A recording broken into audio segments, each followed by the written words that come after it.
Halo pendengar dan pemirsa RRI Denpasar, jumpa lagi di podcast RRI Denpasar bersama saya Ida Ayu Putu Widya Indahsari.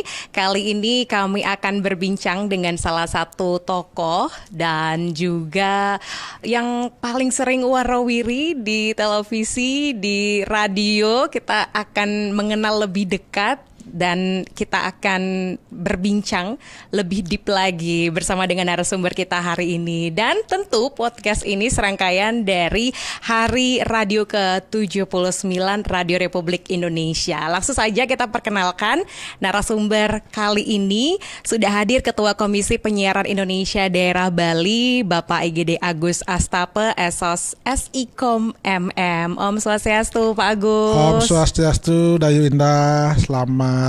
Dan pendengar, pemirsa juga terima kasih. Hari ini kita bertegur sapa dan salam sehat lalu untuk kita semua ya. Salam sehat. Terima kasih sudah hadir Pak Agus. Sama-sama sudah mengundang kami dari Komisi Penyiaran Indonesia Daerah Bali. Jadi ini kesempatan yang luar biasa bagi kami untuk kita bertegur sapa tentang berbagai hal, terutama berkaitan dengan dunia penyiaran yang ada di Bali. Siap. Dan hari ini kita masih di RRI Denpasar, pendengar, dan jangan lupa juga untuk subscribe YouTube RRI Denpasar untuk menyimak beragam informasi, kemudian juga perbincangan kami pada kesempatan hari ini. Kita langsung saja kasih informasi kepada pendengar dan juga pemirsa RRI Denpasar. Kalau Pak Agus Astape ini merupakan wartawan senior, betul Pak ya? Ya, jadi sesungguhnya gini, basic saya memang awalnya adalah lebih banyak bekerja sebagai jurnalis ya. Dulu jurnalis di Bali Post Group itu sejak tahun 99 sesungguhnya, tapi mulai dari menjadi penulis itu sejak tahun 93. Oke. Ya, jadi waktu itu sudah mulai kuliah, kemudian sambil kita menulis artikel-artikel, menulis di media bahasa yang waktu itu adalah salah satu koran terbesar di Bali itu ya. Kemudian terjun dan ya akhirnya terus berproses dan akhirnya memang aktif di dunia jurnalisme. Kemudian kita menjadi wartawan, bahkan saya akhirnya dikirim ke Jakarta sebagai wartawan politik dan saya bersyukur sekali sempat mengenyam menjadi wartawan peliput di kantor DPR RI waktu tahun 99 dan juga menjadi peliput di Istana Negara waktu itu presidennya adalah Presiden Gus Dur. Jadi hampir 2 tahun di situ dan nah ini pengalaman-pengalaman ini yang saya jadikan pelajaran dan akhirnya saya kembali ke Bali untuk ya mulai berkiprah, mulai kita juga berkomunikasi dengan masyarakat yang ada di Bali. Oke, berarti dari penulis, kemudian wartawan, kemudian gimana ceritanya bridging sepak terjangnya dari seorang bisa dibilang yang di lapangan terus, kemudian terjun ke organisasi. Ya, kalau organisasi tentu saya sebetulnya dari kampus juga aktif sekali ya. Dulu waktu masih kuliah di Fakultas Teknik Universitas Udayana itu saya pernah menjabat sebagai ketua himpunan mahasiswa teknik sipil seluruh Udayana dan ke nasional juga pernah memimpin organisasi seperti itu. Kemudian di KNPI pernah, kemudian di beberapa organisasi. Nah dari situ kemudian ada jiwa menulis di koran apa ide-ide kita, kemudian kita tuangkan di koran sebagainya. Itulah yang membuat saya akhirnya terjun menjadi seorang jurnalis, karena kadang-kadang ide itu kalau tidak ditulis, tidak dituangkan, kemudian tidak dibaca oleh orang lain, kadang-kadang kan mereka tidak tahu kita pemikiran kita apa. Nah dari sana kemudian saya mungkin keterusan akhirnya menjadi jurnalis dan ya saya mengikuti proses itu terutama masa-masa reformasi tahun 98 waktu DPR RI dikepung itu ya. Nah saya kebetulan tugas di Jakarta, jadi bagaimana tragedi Semanggi, kemudian bagaimana kejadian-kejadian waktu itu Pak Habibie harus diturunkan, kemudian Gus Dur naik, Megawati juga tidak jadi presiden. Nah itu saya mengikuti proses itu di Jakarta. Jadi sebagai wartawan peliput waktu itu saya merasa banyak sekali dapat pengalaman dan penghargaan yang luar biasa pada masa-masa itu tahun 98, 99 itulah. Sampai akhirnya saya harus tinggal di Jakarta, ditugaskan di situ sekitar 6 tahunan dan berinteraksi dengan masyarakat di situ berkaitan dengan politik, dengan suasana keamanan di situ, dan sebelum akhirnya saya kembali ke Bali seperti itu. itu kan fase-fase transisi Iya, Indonesia betul, ya betul, Pak betul, Agus. betul. Itu ada rasa takut gak menjadi seorang wartawan? Apalagi menulis ya, masuk Ya. ke media itu biasanya akan menjadi bumerang untuk diri sendiri waktu itu. Nah, waktu itu saya kan masih muda ya, belum menikah, itu sekitar mungkin 24-25 itu. Oh, Nah, oke. ketika tragedi Semanggi misalnya, saya ingat sekali ada di bawah juga ikut, salah satunya pernah ikut di belakang aparat TNI kalau tidak salah itu. Mereka perang, kemudian ada saling lempar batu, kemudian ada perang gas air mata itu. Ya saya sempat kena sedikit itu. Karena waktu itu jiwanya kita ingin dapatkan informasi yang pertama. Keponya tinggi gitu Pak harus ya. di lokasi itu. Jadi apa sih yang terjadi gitu ya. Padahal kalau kita sekarang pikir mungkin sudah umur gitu ya. Kalau pikir-pikir kok bisa begitu dulu ya. Coba kalau kita waktu itu tidak aman, tidak mengamankan diri, bisa tidak hadir lagi di sini sekarang kan gitu ya.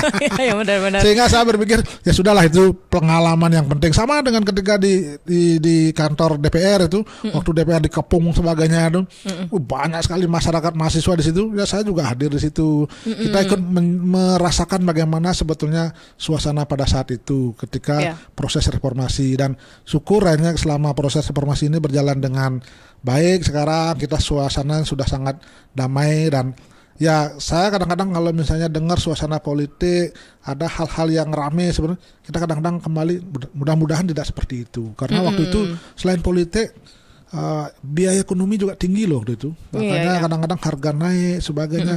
Ya kita menjadi agak hal-hal yang mudah-mudahan tidak terjadi hal seperti itu. Ketika orang misalnya pejabat-pejabat negara kita sekarang berpikir, ayo kita ini dengan baik dan sebagainya, jangan sampai tragedi 98 terulang lagi, atau kejadian ekonomi pada saat itu terjadi. Ya memang kondisinya memang begitu waktu itu. Betul-betul membekas, kemudian juga kita tidak menginginkan kondisi serupa. Kalau bisa ya kita majulah terus, jangan lagi kita bicara ke belakang yang kondisi-kondisi yang seperti itu. Mungkin generasi milenial sekarang mungkin banyak yang belum atau tidak merasakan pada saat itu, hanya membaca, menonton di TV, sehingga kadang-kadang kan belum tahu suasananya seperti apa. Betul-betul. Kita masih bocil waktu itu Pak. Oh iya, ya kan? Karena masih 98-an ya. Masih 4-5 tahun masih TK. Jadi cuma ngelihat di TV apa sih rame-rame, ada ban yang dibakar, terus betul. juga reporter kayaknya semua turun ke jalan.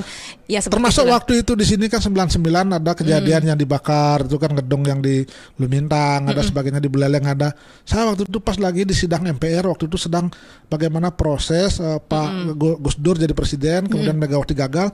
Nah, ketika Megawati mau jadi wakil presiden itulah saya waktu itu live dari sana, siaran di salah satu radio di sini agar masyarakat Bali tenang. Nah, waktu itu saya masih ingat Sekjen PDIP Pak Sucipto waktu itu adalah wakil ketua MPR, dia ngomong, tolong saya ingin ngomong dengan masyarakat Bali agar tenang, jangan, karena prosesnya masih berlangsung. Nah, akhirnya pada saat mungkin malam atau dini hari baru terpilih Ibu Megawati sebagai wakil presiden. Karena waktu itu harapan masyarakat waktu itu adalah bagaimana Ibu Megawati waktu itu jadi presiden, karena pemenang pemilu kan itu. Tapi ternyata tidak. Nah, itu yang menjadi kacau dan sebagainya, sehingga suasananya saya merasa diri waktu itu juga ikut berkontribusi, memberikan statement dari situ, dari Jakarta, siaran langsung di radio, dan masyarakat Bali diharapkan tenang waktu itu. Itulah peran salah satu media yang memang harus kita lakukan untuk turut menjaga keamanan di wilayah tersebut. Oke, pas banget lagi. Hari ini kita akan bahasnya satu, kekuatan media, kemudian perkembangannya. Berarti Pak Agus ini melihat bagaimana dari awalnya masyarakat itu hanya mengandalkan satu radio, kemudian berkembang ada televisi,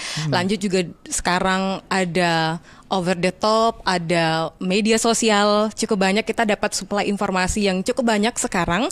Selain bisa menenangkan masyarakat, tapi juga ributnya jadi ramai sekarang Pak ya. Ya, sesungguhnya kan kalau kita bicara soal radio ya, kita tahu radio itu lahir tanggal 11 September 1945. Ketika itu ada radio milik Jepang, Horokyushu namanya, itu bersiaran ketika Indonesia dijajah oleh Jepang.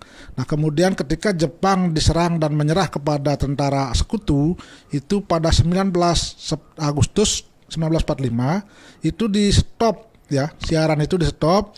Kemudian tidak ada lagi upaya-upaya informasi yang disampaikan oleh pemerintahan kala itu kepada masyarakatnya. Bagaimana kondisi negara sekarang dan bagaimana suasananya tidak terkontrol karena tidak ada informasi. Nah, Nah kemudian dari 8 orang yang bekerja di Radio Horokyushu itu, kemudian dia berkumpul di bawah pimpinan Abdurrahman Saleh, kemudian mendirikanlah radio tanggal 11 September 1945. Nah radio inilah yang kemudian digunakan untuk berkomunikasi, menyampaikan hal-hal yang berkaitan dengan sekutu tadi. Nah, ternyata apa? Berarti artinya radio itu penting sekali mulai dari masa perjuangan dulu. Nah, kemudian ada informasi-informasi. Nah, termasuk juga akhirnya muncul Hari Penyiaran Nasional tahun 1933 karena di Solo ada radio yang milik propaganda Belanda waktu itu adalah ketika memang untuk menyampaikan hal-hal yang berkaitan dengan budaya. Jadi jauh sebelumnya sudah ada hal-hal yang berkaitan dengan radio. Kemudian berkembang 62 menjadi ada TVRI dan sebagainya. Kemudian tahun 90 ada TV swasta. Ini artinya apa? Perkembangan teknologi, perkembangan penyiaran itu tidak bisa diingkari, penting sekali. Karena memang sangat penting, ada 4 peran sebetulnya di situ. Satu, perannya adalah sebagai media informasi.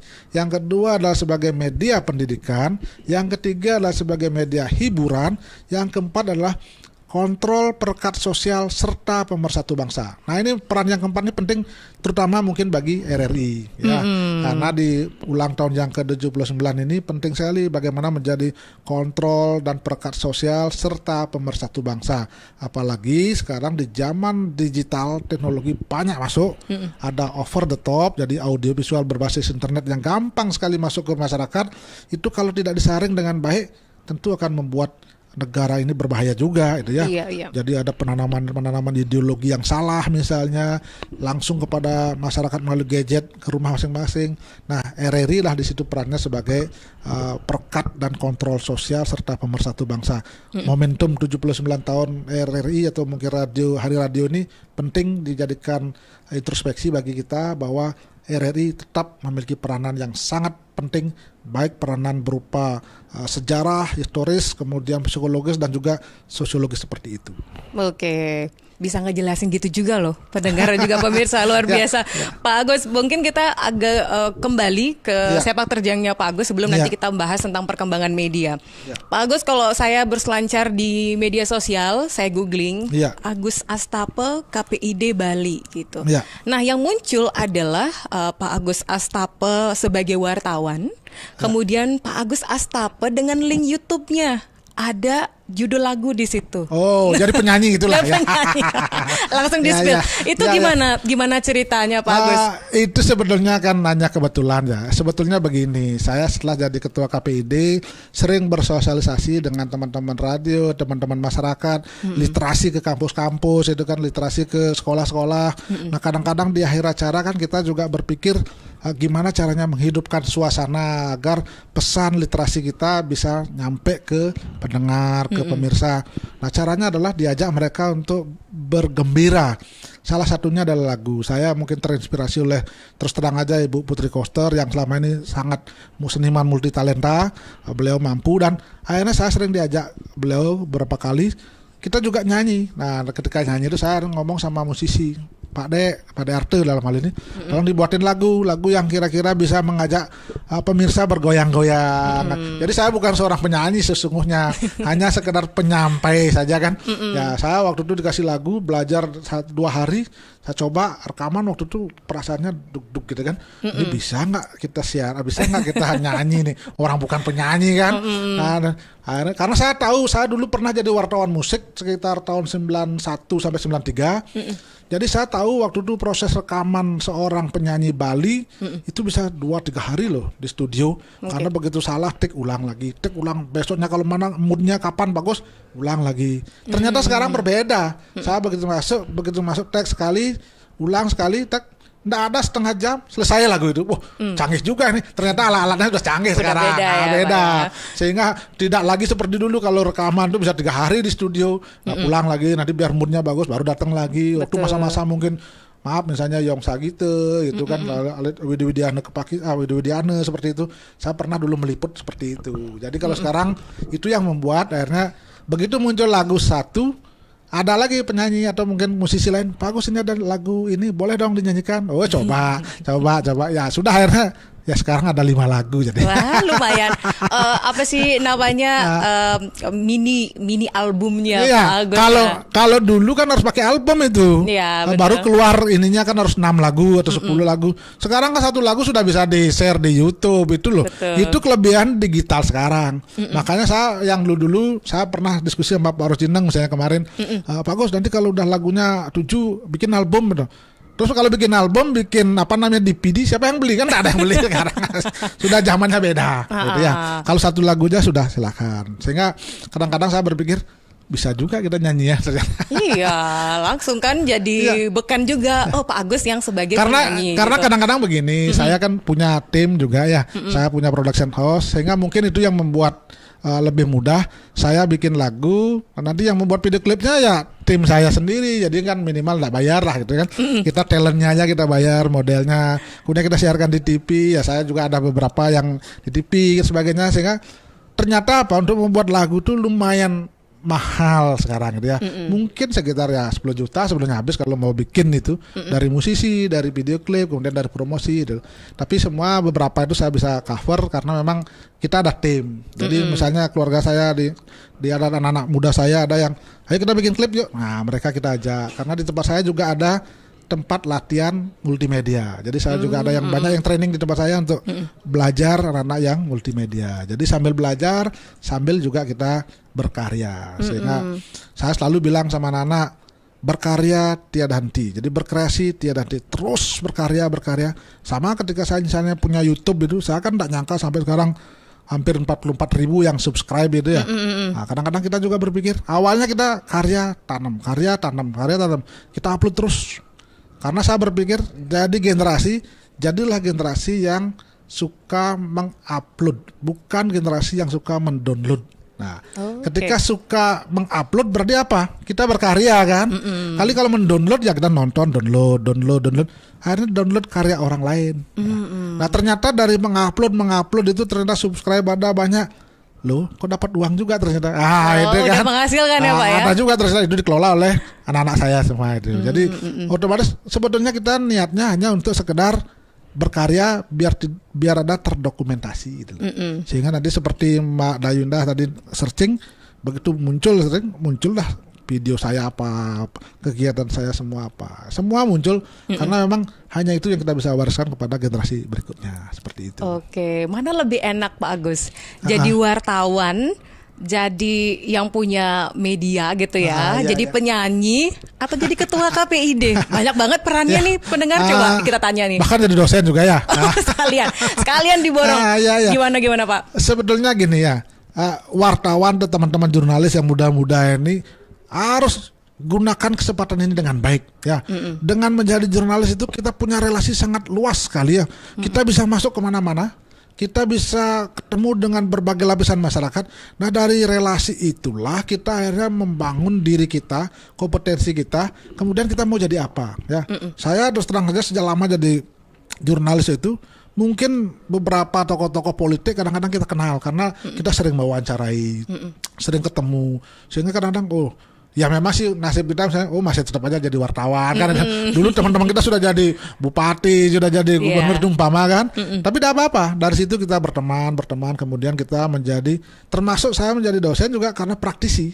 Jadi seorang praktisi, saya sebetulnya bukan orang akademis yang berniat di situ, tapi begitu ini dicoba, Pak Agus kan punya pengalaman, ayo kita berbagi. Nah, ketemu dengan mahasiswa, dan saya ketemu dengan mahasiswa, enak sekali kita upgrade juga ilmu gitu ya. Karena kegiatan belajar yang terbaik itu adalah mengajar. Nah, jadi ketika saya belajar ketika saya mau ngajar, otomatis saya harus belajar buku dulu. Apa sih anak-anak muda sekarang kok begini polanya? Saya baca. Oh iya, walaupun saya punya pengalaman, tapi harus ada argumentasi di buku kan itu ya. Jadi saya ngajar beberapa kampus, misalnya ketemu dengan mahasiswa. Tapi saya juga bilang, ini kita berbagi loh, berbagi pengalaman, berbagi pengetahuan. Tapi Anda juga pasti akan jauh lebih mampu, lebih punya ilmu bagus ketika zamannya berbeda. Nah, saya sering belajar sama anak-anak saya di tempat saya sekarang bekerja. Dia misalnya contoh ya, seperti sekarang nih teman-teman di podcast. Ini alat-alatnya begini. Mungkin dulu saya tidak ketemu alat begini. Nah, sekarang saya lihat, ini saya belajar. Akhirnya saya belajar dari anak muda ini. Berarti ini termasuk misalnya kita ketika mengedit video. oh ini pola editnya transisionalnya kok begini, caranya kok seni sekali, bikin TikTok. Kalau dulu saya kan nggak tahu yang begitu, saya belajar dari itu. Itulah artinya apa? Kita jangan pernah berhenti belajar, karena kita tidak pernah tahu kita mau kemana. Ya, nah, termasuk sekarang saya di ketua KPID, sehingga ketika saya diberikan kepercayaan ketua KPID, minimal saya memahami sekarang radio, TV. Karena saya pernah mengalami itu, termasuk di radio saya kan sering juga reportase radio dari Jakarta dulu kan, melalui salah satu radio yang dari sini, melalui tape yang kecil itu, jadi siaran langsung. Kemudian di Bali juga saya pernah siaran langsung dengan radio news yang terkenal di Jakarta. Dari sini saya melaporkan terus itu, sehingga ketika diberikan kepercayaan sekarang menjadi ketua KPD, jadi saya paling tidak paham. Oh misalnya kayak Mak Dayunda sekarang, apa kira-kira anggap penyakitnya di radio nih, oh ini kurang gini kurang ini, saya tahu oh berarti gara-gara ini kira-kira gitu. Teman-teman juga begitu, oh ini kira-kira apa audionya atau kameranya ndak ini, ya saya paham. Jadi kira-kira begitu, sehingga penting sekali kita belajar dan kita tidak pernah tahu sampai di mana posisi kita nanti. Oke, itu tuh wejangan dari Pak Agus Astape yang sudah melalang buana, berarti usia berkarirnya kurang lebih sudah 30 tahun berarti Pak ya, dari penulis sampai sekarang. Ya, saya kan dari mahasiswa dulu sering aktif menulis itu ya. Ya mungkin sekarang udah setengah abad ya, kira-kira ya lumayan anak-anak sudah ini. Jadi cukup lama, sekitar 30 tahunan lah. Iya, gitu. Bener ya kalkulasi saya ya. Betul, nah, betul. Karena Pak Agus kan bisa dibilang ya seumuran orang tua saya juga gitu. Kan artinya... berarti saya tua sekali dong ya? Enggak, masih muda. Masih muda ya? Masih muda. Ternyata memang usia nggak bisa diingkari loh ya? Iya, tinggal pakai skincare aja gampang kok nanti. Pak Agus gini, karena kan kalau kita nih yang muda-muda generasi millennials, Gen Z itu sekarang udah kritis-kritis gitu Pak ya. Kita selalu punya istilah, aduh ini gap generasinya jauh nih soal keilmuan, soal pengalaman. Kadang-kadang ada perbedaan-perbedaan antar generasi soal pendapat nih Pak Agus. Pak Agus pernah mengalami itu nggak ketika muda, dan sekarang gimana bereaksi atau berinteraksi dengan generasi muda sekarang yang cepatnya kayaknya ya menyamai kecepatan cahaya, kayaknya cepat banget gitu. Ya, saya mengalami contoh misalnya soal lagu lah ya. Misalnya saya suka lagu begitu dengar anak saya lagunya ini lagu apa ini kok saya tidak pernah dengar. Tapi bagi anak saya tuh luar biasa, lagu keren nih Pak, ini lagunya begini. Tapi saya kok tidak masuk di telinga ya. Enggak gitu Pak. Rasanya bukan isi listening gitu ya kira-kira. Tapi ternyata apa? Oh ternyata memang ada gap seperti dia. Sudahlah, berarti dia menikmati itu, ya saya juga harus menikmati. Sehingga kita harus menyadari bahwa kita memang generasinya berbeda sekarang. Jadi saya mungkin generasi O lah seperti itu, mereka generasi milenial semua. Ya biarkan mereka berkarya. Yang penting bagi anak-anak muda itu terus berkarya, gunakan kesempatan kemajuan teknologi ini untuk hal-hal yang positif, jangan hal negatif. Contoh paling real misalnya ya, sekarang kan ada misalnya orang bermain di Facebook, bagaimana ternyata ada Meta, ada menghasilkan uang. Itu manfaatkan itu dengan baik, sehingga orang kadang-kadang tidak ngeh itu kok ini begini. Jangan cari hal-hal yang negatif. Misalnya ketika bermain di YouTube, kalau misalnya dia menghasilkan AdSense atau keuangan itu ya bagus itu ya. Jadi menurut saya kemarin saya misalnya keliling ya ke kampus-kampus itu, salah satu kampus misalnya, saya lihat anak-anak muda membuat aksara Bali di komputer dan lain sebagainya. Kemudian dia sudah main game dengan menggunakan Bali itu. Itu kan luar biasa itu kemajuan teknologi. Ini penting. Jadi artinya apa? Kemajuan teknologi informasi ini gunakan dengan baik, seperti tadi katakan itu, jadilah generasi yang suka mengupload, suka memberikan karya kepada orang lain, biarkan waktu yang berproses. Kadang-kadang orang kan kelemahannya adalah cepat puas dan tidak pernah mau mengakui kalau dirinya memang ketika gagal langsung hilang. Jangan pernah menyerah, karena ketika misalnya gagal sekali, kemudian siapa tahu mungkin bidang lain gitu ya, bidang lain sama dengan kita berkarya, orang berpikir, orang protes loh, orang komen jelek-jelek sekali, tidak apa-apa. Nah, memang hidup ini kan harus ada baik buruk, ada komen, ada yang negatif, positif. Kalau tidak dikomen begitu, kita tidak akan termotivasi. Saya tidak pernah mau menyerah begitu. Biarkan kita fokus pada prinsip kita, kemana kita, pokoknya ini orang berkomentar, sehingga kadang-kadang kalau kita misalnya agak kesel, kalau memang begitu, coba aja Anda buat seperti itu. Berarti kadang-kadang ketika ditanya begitu, karena umumnya mereka tidak bisa. Nah itu ya, oh mereka ternyata tidak bisa. Saya tunggu loh. Saya di YouTube beberapa kali komen seperti itu misalnya. Ini kalau bisa begini loh, ini kenapa kok harus begini. Oke deh Karyana, saya tunggu deh. Kira-kira seminggu saya tunggu Karyana yang kira-kira sesuai dengan yang Anda mau gitu ya. Tapi tidak ada juga karyanya itu ya. Nah berarti apa artinya? Artinya kita terus berkarya, jangan pernah berhenti, tapi itu jadikan sebagai pegangan. Oh kira-kira kalau saya berkomentar ini, harus saya membuat karya ini, pasti akan begini. Nah kalau kita selalu berpikir, jangan dah nanti komen orang lain negatif, ya kita berhenti, tidak akan pernah berkarya. Nah ketika kita berhenti, tidak pernah berkarya, habislah sudah kita. Sehingga kita jangan pernah berhenti dan terus berkarya dan gunakan kesempatan ini, kemajuan teknologi informasi ini untuk hal-hal yang positif, untuk meningkatkan kompetensi diri. Yang terpenting sekarang juga adalah trust, kepercayaan. Ketika kita menjaga kepercayaan pada orang lain, itu akan sangat modal yang penting. Dan ketika modal kepercayaan itu penting, mungkin orang akan berpikir uang adalah yang pertama modalnya. Enggak, bagi saya enggak. Saya tidak nyangka misalnya dulu enggak punya alat-alat begini misalnya, tapi pelan-pelan akhirnya kok bisa ngumpulin alat-alat seperti ini. Berarti ini apa? Karena kepercayaan orang terhadap karya-karya kita seperti itu. Oke, luar biasa. Banyak nih poin-poin yang bisa disimak oleh pendengar RRI. Lintas generasi, kayaknya mudah dipahami dan itu membuktikan kalau Pak Agus memang betul-betul menyelami setiap profesi yang diseriusin gitu ya selama 30 tahun terakhir ini. Dan Pak Agus, ini sedikit soal RRI. Kalau sekarang RRI menjadi radio pemerintah begitu dan terus berusaha menyesuaikan dengan kemajuan teknologi. Kami punya aplikasi, kamu punya website dan juga bisa streaming. Pendengar bisa mendengarkan RRI dari mana saja begitu. Dan apakah media-media sekarang termasuk RRI itu sudah bisa memanfaatkan teknologi kah? Apa kita sudah maksimal? Apa memang masih bisa push the limit lagi, Pak Agus? Sesungguhnya kalau kita memang mau maju, ada 4 hal yang harus dicermati oleh teman-teman di media penyiaran termasuk RRI ya. Yang pertama adalah kita selalu meningkatkan kompetensi diri. Kompetensi diri itu tentu berkaitan dengan SDM.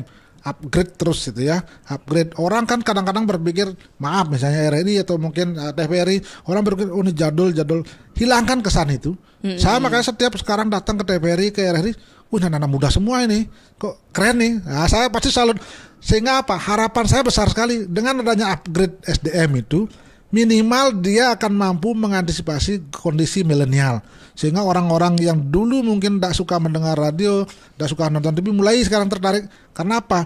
Memang SDM-nya sudah mulai terupgrade. Yang kedua adalah konten. Nah, ketika kita bicara konten, harus dengan konten yang memang betul-betul diperlukan oleh masyarakat. Ya mungkin kontennya ada yang dulu, mungkin ada yang berkaitan dengan budaya sebagainya. Kita harus padukan semua. Karena semua unsur lapisan masyarakat mendengarkan RRI.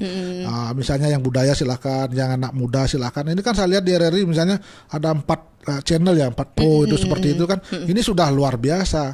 Nah yang ketiga kita harus meningkatkan infrastruktur. Nah alat-alat ya. Jangan sampai nanti kadang-kadang saya misalnya sekarang agak ketat misalnya di KPID. Ketika ada salah satu TV mati, Pak mati alatnya rusak. Nggak perlu ada alasan alat rusak, harus perbaiki gitu. Caranya perbaiki apa? Ya komunikasi dengan pusat dan sebagainya. Kalau misalnya selalu alatnya rusak sebagainya, mungkin alatnya nggak cukup, itu kan sudah ketinggalan. Berarti sudah jauh ditinggal oleh yang lain. Nah yang keempat yang perlu dijaga adalah konvergensi. Nah seperti sekarang, nih RRI sudah mulai kita siaran melalui radio, siaran melalui channel TV sebagainya, audio visual, sehingga ini namanya audio visual berbasis internet gitu ya. Sehingga yang disebut dengan OTT, over the top. Kalau ini dilakukan, nah teman-teman misalnya di Bandung bisa nonton kan. Saya makanya beberapa kali kan waktu live di RRI sini, ternyata dari Bandung nelpon saya, bener nggak dari Bandung ini lah. Ternyata dia memang dengar streaming kan itu ya. Nah, sama dengan saya di Singaraja, saya bisa dengar radio di Singaraja dari sini. Saya sering tegur, oh tuh kok siarannya begini ya. Sampai dia heran, lupa Pak Ketua KPD kok denger juga. Saya dengar kadang-kadang gitu ya. Karena ternyata lebih mudah sekarang gitu ya, lebih mudah. Jadi konvergensi itu penting, sehingga 4 hal ini perlu dilakukan. Dan radio menurut saya di tengah era digital nih jangan berkecil hati. Ya, jangan berkecil hati, karena kalau berkecil hati berarti tidak akan berkembang ya.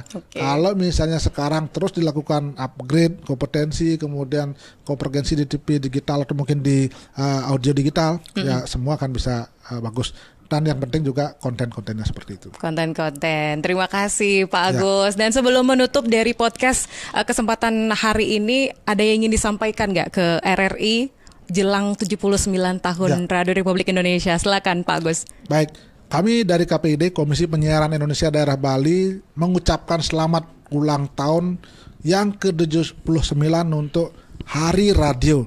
Teruslah menjadi inspirasi bagi Indonesia. Karena radio itu selalu berfungsi untuk media informasi, media pendidikan, media hiburan, kontrol dan perkat sosial, serta pemersatu bangsa. Jaya selalu RRI.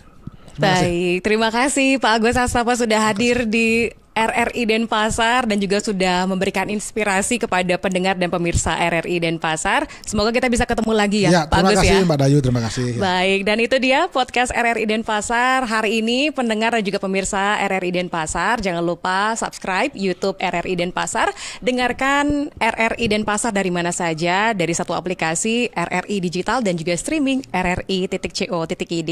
Saya Ida Ayu Putu Widya Indasari mengucapkan terima kasih. Kita tutup dengan para mesanti. Om Santi Santi Santi Om.